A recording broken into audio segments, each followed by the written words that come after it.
this thing out so I don't burn it up before I get it demonstrated.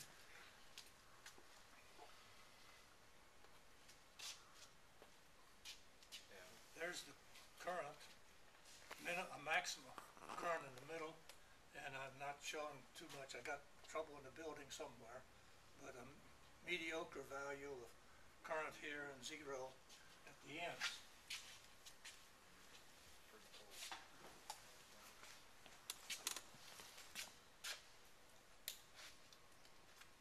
Impedance wise, we run around 2,500 to 5,000 ohms on the ends.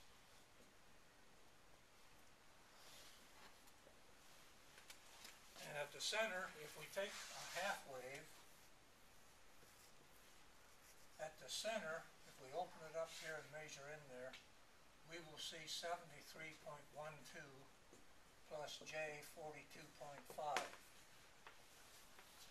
I assume you're all capable of handling vector algebra. If not, this means 42.5 ohms of inductive reactance, which means there's too much inductance in the antenna. So if we chop it off, about 2.5% off of each end, run about 95% of a half wave, then we end up with 67 plus J0. I doubt if you've ever heard that figure quoted. That's directly out of Dr. Krause's antenna text. He derived the value. And so that's in free space. So it doesn't match 75 ohm cable. It doesn't match 50 ohm cable. But this is out in free space, and we work down here close to Earth. And so the Earth has all kinds of reflected impedances back into the antenna. And if we manipulate the thing, we can get a decent match to either 75, you trim the ends a little bit, or 50 ohms, and so on.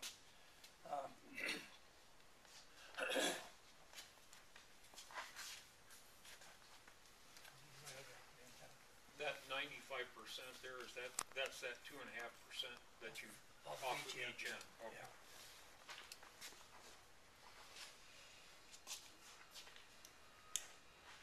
The radiation pattern off of this thing. Pardon me just a minute. I gotta cut this thing back on power. I'm gonna burn my bulbs up here. Those are, I think, those are those number 49 lamps, right? Yeah. Okay. 60 middle jobs. Yep.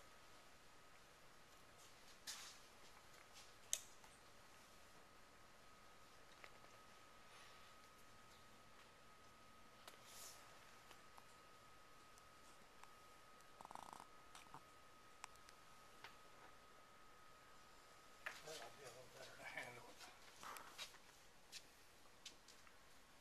There's the radiation coming off of the antenna. And as I come around on the ends, I get nothing. And as now the building's going to come in and affect me, but if I go around this thing perpendicular, I should have maximum radiation off the antenna in all directions, our so-called donut pattern.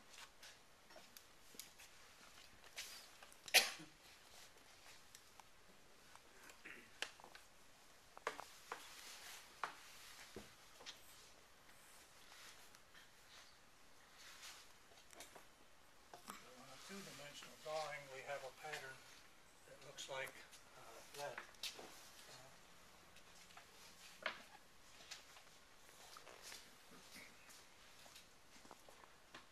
I got to refer to textbook on. I don't remember all these things.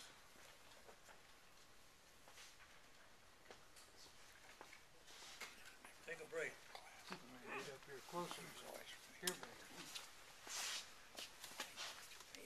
Carol, how are you? Good. Long time no see. Don't have the right thing here, but you all know what logos advertising the CBS do you have a CBS station in South Bend?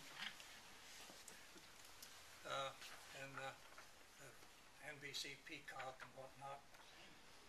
Many moons ago, the educational TV for the state of Nebraska paid a law firm, patent firm in Washington, D.C. $2.4 million to come up with a logo for the state educational TV system. And so they came up with it, they put it on the air, and the next day they got sued for patent for copyright infringements because somebody else was using the same thing. So those lawyers over in Washington didn't do a damn thing, just took it to $2.4 million. So here's a logo that you should recognize, and they probably paid a lot of money for that. In the early days of computers, Hewlett-Packard organized a subsidiary company called Dynac, and they made it a subsidiary company, and they didn't trust computers at the time, and if it went broke, they didn't want to take the whole company. So they figured, well, we got to have a logo for our Dynac Corporation, put on the boxes and on the equipment and so forth. So instead of paying a lawyer, there's the Hewlett-Packard logo, there's the Dynac.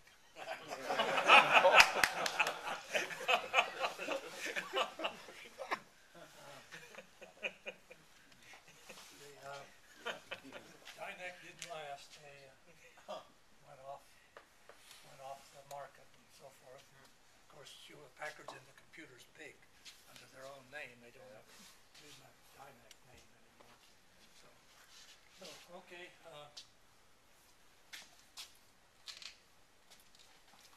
Still didn't get my values out that I need.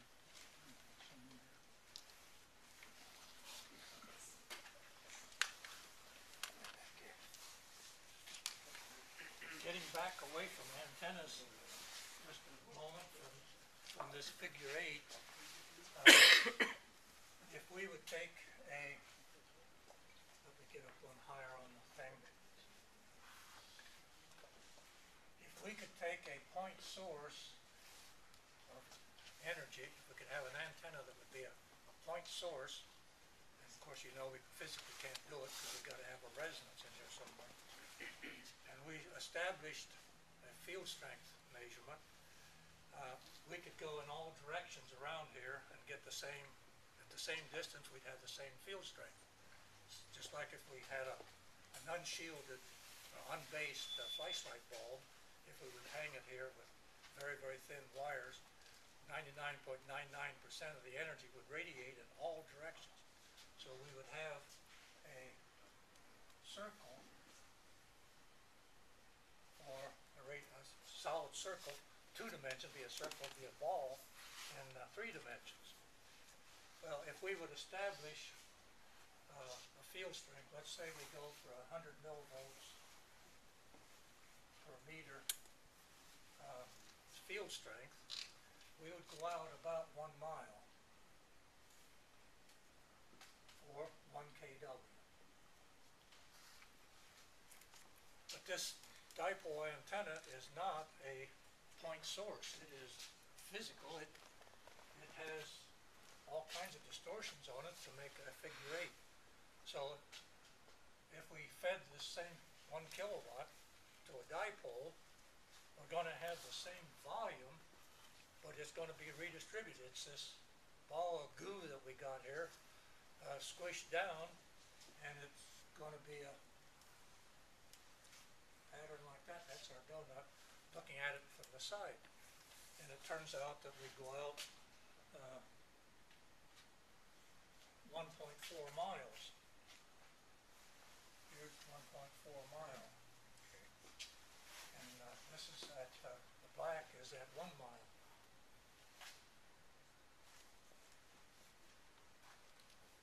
So let's let that just set for a minute. 1 mile radius, right? Yeah, that would be if you start before they, thinking, you would think that you were looking at an ISO. I forgot to.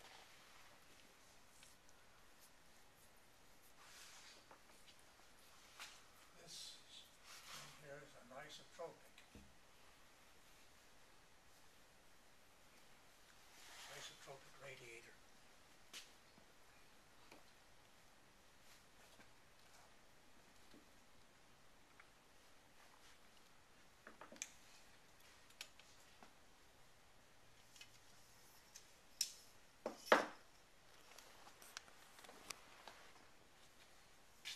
Now I need to kick a little more power to this thing.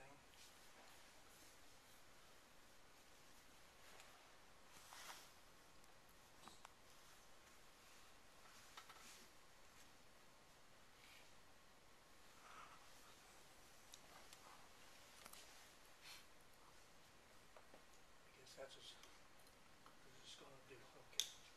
Okay, let's.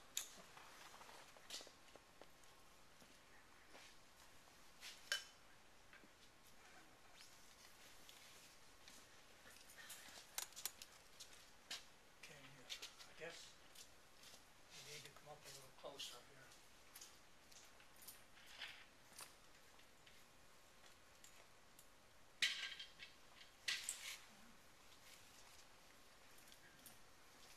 There's a part of the total dipole radiation. Let's take some of the energy that's coming back towards me and turn it around and send it in that direction.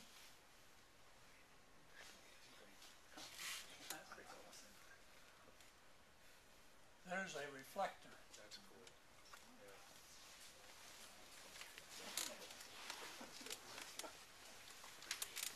We might be able to help it with a director.